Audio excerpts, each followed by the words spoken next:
Um, had an insight that I think is really valuable, and it's about hero type of ideas.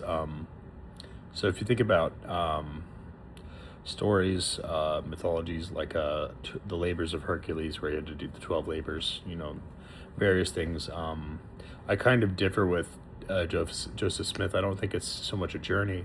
I think it's maybe you could take that journey and you could sort of substitute that idea with this. Is it's maybe more so a kind of feat in a way, a travail, or like some kind of like a tribulation, or like a hardship of sorts.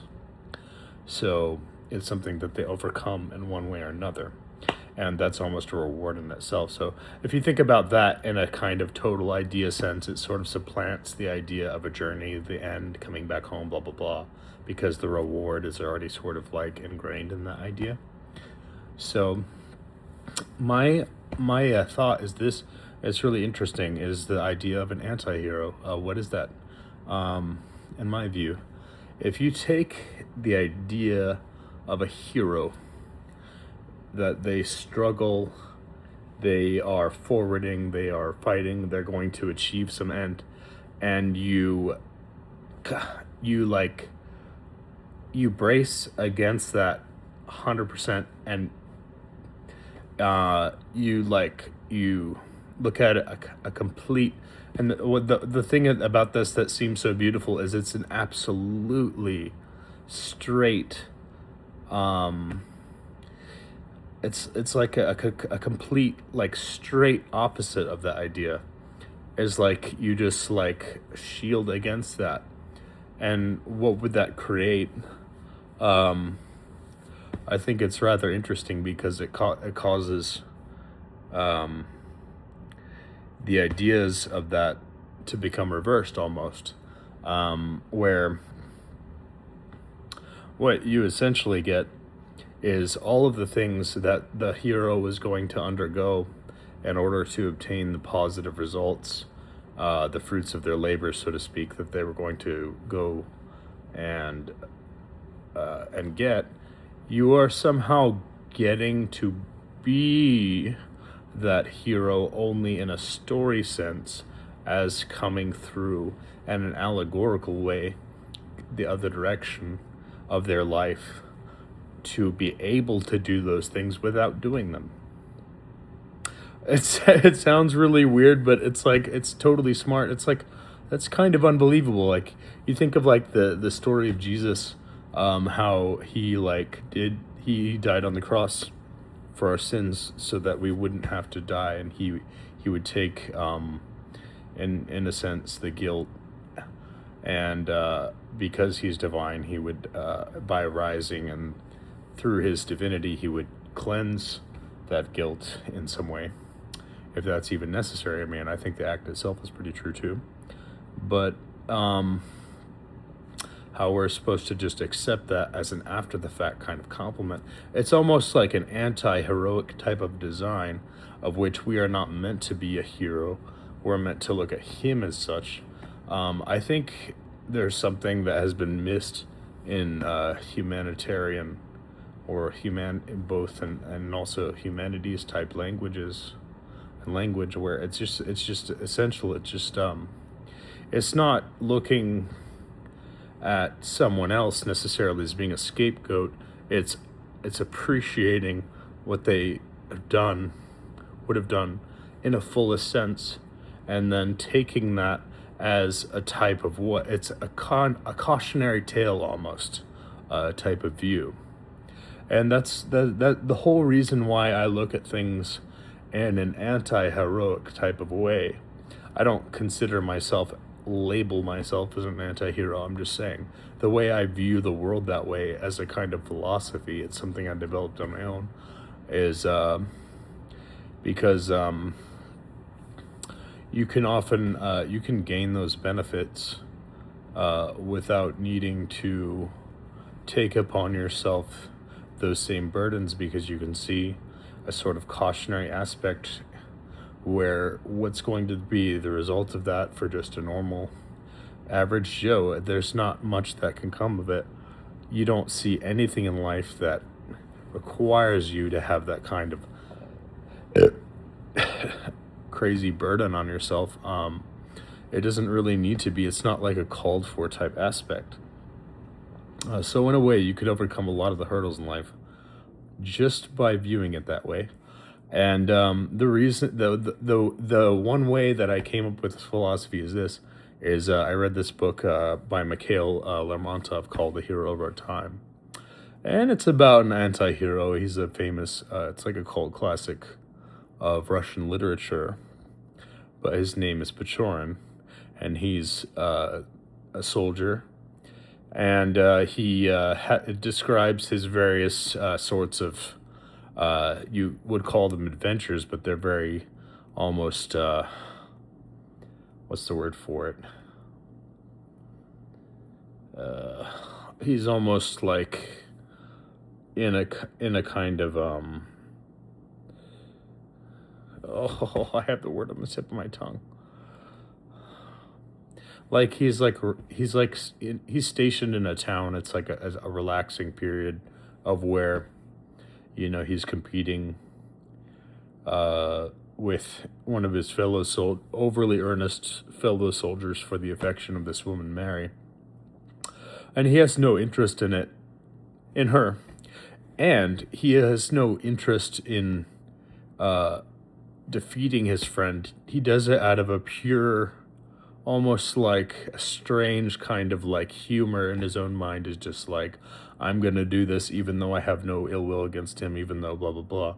He has almost like a perverse nature, which I totally love and admire that, because I totally am a similar way. But I mean, I wouldn't say that I've done the same thing as that or gone that far, in a sense of all the things he does, which are pretty, it seems messed up until you get the real view of his soul, which you're like searching for up until this moment, where Pejoran did have a love previously that is alluded to in a past period of his life, and he meets her again by happenstance by the well in the same town that he's stationed at. And then later in the book, he realizes, and this is like after a lot of the things that he's doing with, like the sport of the adversarialness with his friend starts to kind of elevate, where she is said to be, he receives this like letter or like notice from someone that she's like leaving town, or that she had left to go back to, her husband. And then he chases after her with his horse, and then he falls down off the horse, and he's almost like he's almost like defeated. You could see that in him, that he's human after all. He's like almost like crying, like he really does love someone. He loves that woman, and you could see that in him. And it's like the things before, where it was like a sort of foreshadowing, of, it seemed like he had affection for someone, and it could be, so to speak, a lot of bullshit if it wasn't borne out later on, or, and you never get the sense that you're ever going to be satisfied by this. It doesn't become an issue, but then later when you are, when that happens, it's utterly sublime, because you see, he's not only human, he's a wonderful person. He's extremely unusual. And that's the reason why I think that anyway, the rest of the story, if you've read it, you will know why I'm saying this, but the way it ends and all that's not really important compared to that. That is really like the meat and the heart of it in some ways, to really figure him out, Pechorin. And so I got this genius idea when I was in my 20s, when I first read this book somehow. And I used to be really, because before that I was really obsessed with this idea of a Byronic hero. And it's someone that has a really tragic life, and they're kind of like unendingly, life is like reaping them as almost a kind of like harvest, where they just like have everything sad happens to them. Everything, everything overcomes them. And it could have this sort of like gothic romantic appeal. And it's an easy trap to fall into in a lot of ways in life. And I feel like this is a sort of like, This is a sort of stumbling block that never is mentioned in philosophy in any way.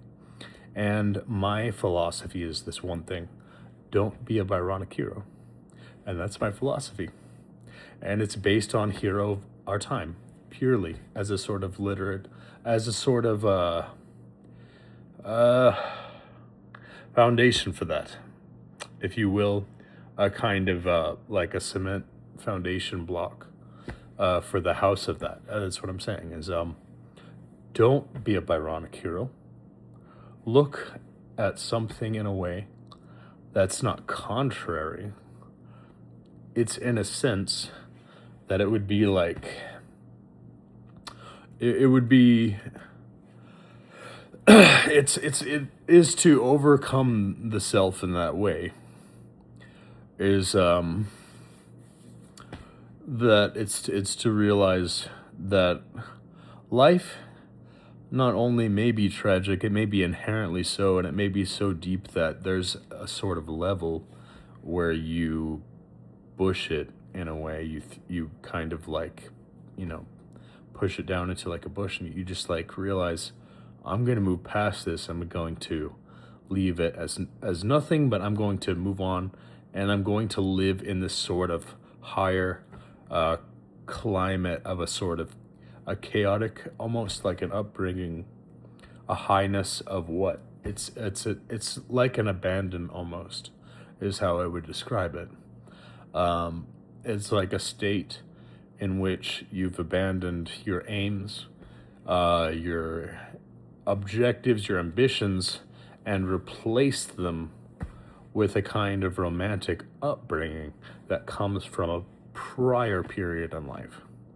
So what this would essentially mean is that the view in which I was talking about before, to brace against the hero understanding what it is it creates a literary sort of constance or a whirlwind around oneself, where these things are just, in a spiritual sense, they're there with you.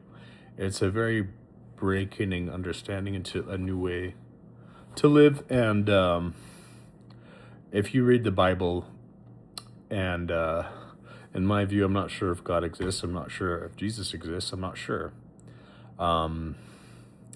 But there are certain things in it that I find very beautiful. In terms of this, is the Bible is chock full of one thing in some way, which is a little bit suspect, and I'm not sure how true it is: a wisdom. It seems like, and maybe I could be being deceived by it, I don't know, but there are certain things in it that seem so wise that it is almost like a literal impossibility on your tongue. Like, my favorite verse, for instance, and I don't know very many, but it's this one. It's, the mouth of the just shall meditate wisdom.